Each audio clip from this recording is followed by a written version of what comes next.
Hello friends, ഇന്ന് നമുക്കൊരു ഋതുമതി function കണ്ടാലോ. അപ്പോൾ അതാ രാവിലെ തന്നെ എല്ലാവരും ചായയും കുടിച്ചിട്ട് കുളത്തേക്ക് പോവാണ് കേട്ടോ. നമ്മൾ ചക്കരേനെ കുളിപ്പിക്കാൻ വേണ്ടിയിട്ട് ഞങ്ങളുടെ ഏട്ടൻ്റെ മകളാണ് കേട്ടോ.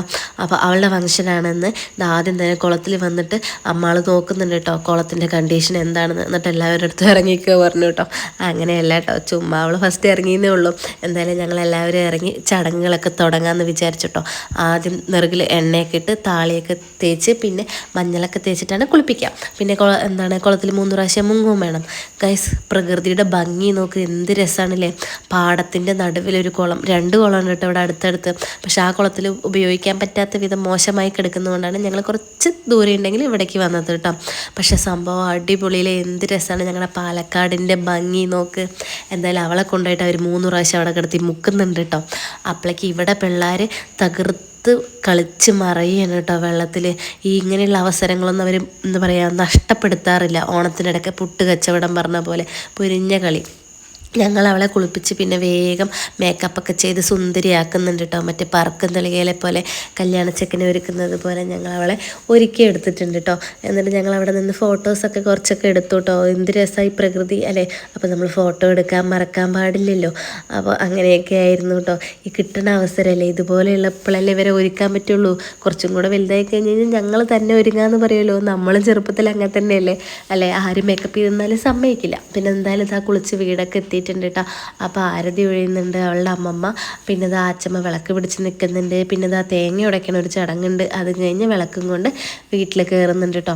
അവളെ അവിടെ ആക്കി പിന്നെ ഞങ്ങളെല്ലാവരും ഓടി വീട്ടിൽ പോയിട്ടോ. എന്നിട്ട് കുളിച്ച് റെഡിയായി മേക്കപ്പ് ചെയ്ത് വരികയായിരുന്നു കേട്ടോ. അപ്പോൾ അതിൻ്റെ ഇടയിൽ ഒരു മധുരമൊക്കെ കൊടുക്കുന്നുണ്ട് വീട്ടിൽ കയറിയപ്പോൾ. ഇതാ പിന്നെ നമ്മൾ റെഡി ആയിക്കഴിഞ്ഞ് ഇനി വീണ്ടും ഫംഗ്ഷൻ നടക്കുന്ന വീട്ടിലോട്ട് പോവുകയാണ് കേട്ടോ. നമ്മുടെ വീടിൻ്റെ തൊട്ടടുത്ത് തന്നെയാണ് കേട്ടോ വീട്. അതുകൊണ്ട് പിന്നെ നമുക്ക് അത്ര വലിയ ദൂരം ഓടേണ്ട ആവശ്യമൊന്നുമില്ല. പിന്നെ ബേബി ഏട്ടനും കുട്ടികളൊക്കെ റെഡി ആയപ്പോൾ അവർ നേരത്തെ പോയി.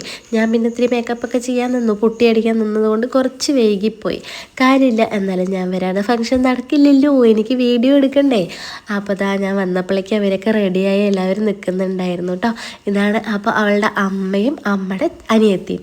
അതാ അവരൊക്കെ സ്റ്റേജൊക്കെ സെറ്റ് ചെയ്തിട്ടുണ്ട് കേട്ടോ. ഗൈസ്, നമ്മൾ തട്ടിക്കൂട്ട് സ്റ്റേജ് സെറ്റ് ചെയ്തതാണ്. പിന്നെ ഇതാണ് നമ്മുടെ ഇവിടുത്തെ അടുത്ത തലമുറ കേട്ടോ. ഞങ്ങൾക്ക് ശേഷമുള്ള പെണ്ണുങ്ങൾ, ഞങ്ങൾ കെട്ടിക്കൊണ്ടുവന്ന പെണ്ണുങ്ങളാണ്. അത് വേറെ അടുത്ത തലമുറ പറയാൻ പറ്റില്ല. എന്തായാലും ഞങ്ങളുടെ ഭർത്താക്കന്മാർക്ക് ശേഷമുള്ള തലമുറ. ഇതാണ് ഞങ്ങൾ ഇവിടുത്തെ പെൺപടകൾ. ഞങ്ങളുടെ സന്താനങ്ങളാണ് അവിടെ കാണുന്ന എല്ലാ പൊടീസുകളും കേട്ടോ. പിന്നെ നമ്മളിതാ ചടങ്ങുകളൊക്കെ തുടങ്ങി കേട്ടോ. അപ്പോൾ അത് ഓരോരുത്തരായി വന്ന് ചടങ്ങുകളൊക്കെ ചെയ്യുന്നുണ്ട്. കുറച്ച് നോട്ടിച്ച് വിട്ടു കേട്ടോ. എന്താ വെച്ചാൽ കുറേ പേരുണ്ടായിരുന്നു. എല്ലാവരും ഇങ്ങനെ തേക്കുന്നത് എടുക്കുമ്പോഴേക്കും വീഡിയോ ഒരുപാട് ലോങ് ആവും പറഞ്ഞിട്ട് ഞാൻ കുറച്ച് ഓട്ടിച്ച് വിടുന്നുണ്ടായിരുന്നു കേട്ടോ. സത്യം പറഞ്ഞാൽ എൻ്റെ ചെറുപ്പത്തിലൊക്കെ ഇങ്ങനത്തെ ഫംഗ്ഷൻ വയ്ക്കുമ്പോൾ നാണക്കേടായിരുന്നു കേട്ടോ. പക്ഷേ ഇപ്പം ആലോചിക്കുമ്പോൾ എന്തുകൊണ്ട് എൻ്റെ അമ്മയൊന്നും ഞങ്ങൾക്ക് വേണ്ടി ഇങ്ങനെ ചെയ്തില്ല എന്ന് എനിക്ക് തോന്നും കേട്ടോ. എന്താ പറയുക, നല്ല രസമല്ലേ എല്ലാവരും ഒത്തുകൂടി ഇങ്ങനെ കുട്ടികൾക്കും എല്ലാവരും മധുരം കൊടുക്കുന്നതും ഈ കവളിൽ മഞ്ഞൾ തേക്കുന്നതും എല്ലാം.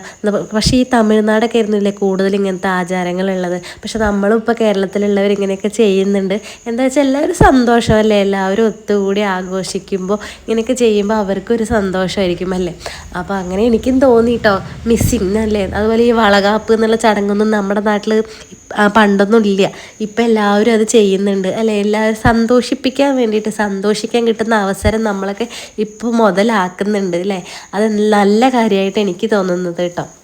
പിന്നെ ആ ബേബി ഏട്ടനും വന്ന് എല്ലാവരും വന്ന് ഇങ്ങനെ മഞ്ഞളൊക്കെ വെച്ച് കൊടുക്കുന്നുണ്ട് കേട്ടോ. അവൾക്ക് മധുരം കഴിച്ച് മതിയായിട്ടോ, വേണ്ടാന്നാണ് പറയണത് കേട്ടോ. പിന്നെ എന്നാലും എല്ലാവരും കഴിക്കി പറഞ്ഞ് നിർബന്ധിച്ച് കൊടുക്കുന്നുണ്ടായിരുന്നു കേട്ടോ. പിന്നെ ഇത് കഴിഞ്ഞപ്പോൾ പിന്നെ ഞങ്ങൾ വേഗം ഫുഡൊക്കെ കഴിക്കാൻ പോയിട്ടോ. ഈ ഫുഡ് കഴിക്കുന്ന വീഡിയോ ഞാൻ എടുക്കാൻ മറന്നു. എന്താ വെച്ചാൽ ഫുഡല്ലേ മുഖ്യം ബിഗിലേ അല്ലേ.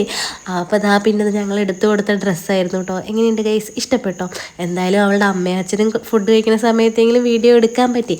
അപ്പോൾ ഇതായിരുന്നു കേട്ടോ ഫുഡ് ഉണ്ടായിരുന്നത്. പിന്നെ ഫുഡ് കഴിക്കലൊക്കെ കഴിഞ്ഞപ്പോൾ എല്ലാവരും കൂടെ ഫാമിലി ഫോട്ടോ എടുക്കാൻ വിചാരിച്ചു കേട്ടോ. അപ്പം നമ്മുടെ ഫാമിലിയിലുള്ള എല്ലാവരും കൂടെ ഫോട്ടോസൊക്കെ എടുത്തു. അപ്പം ഞങ്ങളുടെ ആഘോഷം ഇത്രയേ ഉള്ളൂ. ടാറ്റാ.